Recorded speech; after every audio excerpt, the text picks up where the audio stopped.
Buen día, mi nombre es Juan Diego Martínez Tovar. En esta ocasión, en la materia de amplificadores operacionales, les presentaré el funcionamiento del amplificador inversor sumador. Hay que recordar que el voltaje de salida para un amplificador inversor sumador está dada por la siguiente expresión. El voltaje de salida es igual a la menos resistencia de feedback que multiplica V1 sobre R1 más V2 sobre R2 más V3 sobre R3. ¿Esto qué nos dice? Nos dice que el voltaje de salida es la suma de las señales de entrada, el cual es su funcionamiento.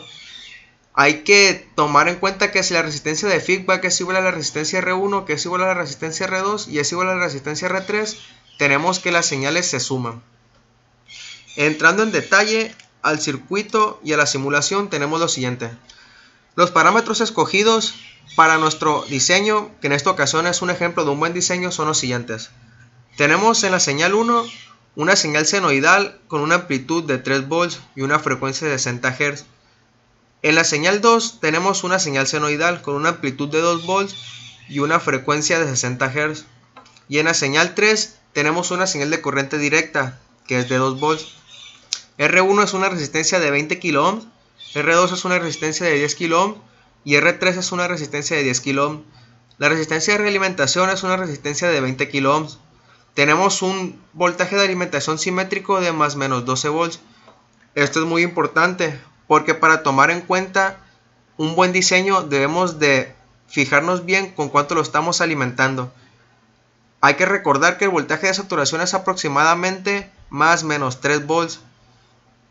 Esto es, el voltaje de saturación es 9 volts y menos 9 volts. Saturación positiva y saturación negativa.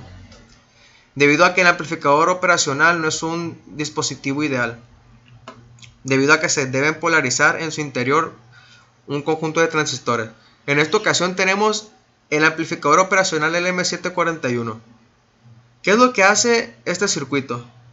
Al suministrarle un par de señales o un conjunto de señales, esas señales a la salida estarán amplificadas y sumadas.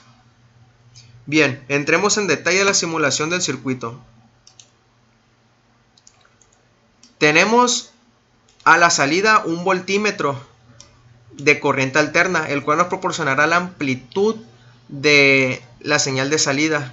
Tenemos en el canal A la señal de salida, en el canal B la señal 1, en el canal C la señal 2 y en el canal D la señal 3, que es la de corriente directa.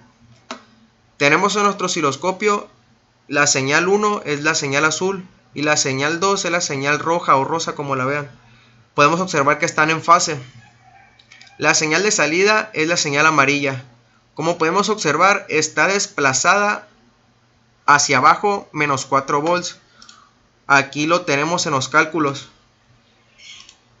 Y como podemos observar, si se cumple en los parámetros para un buen diseño, debido a que no sobrepasa el voltaje de menos saturación, que en este caso sería menos 9 volts. Si sumamos menos 4 volts menos 3.5 volts, tenemos menos 7.5 volts de menos saturación, por lo cual entra en los rangos para un buen diseño. Ahora mostraremos el ejemplo de un mal diseño. ¿Qué es lo que haremos? En esta ocasión modificaremos las resistencias. La resistencia R1 la pondremos a 10 kΩ, la resistencia R2 la pondremos a 5 kΩ, la resistencia R3 la pondremos de igual manera a 5 kΩ. ¿Qué es lo que nos dicen nuestros cálculos para un mal diseño? Es lo siguiente.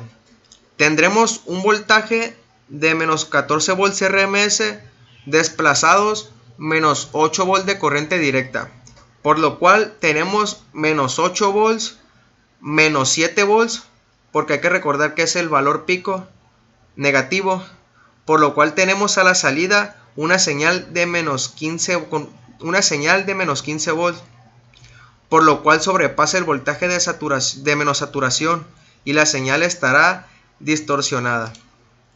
Correremos la simulación para poder comprobarlo.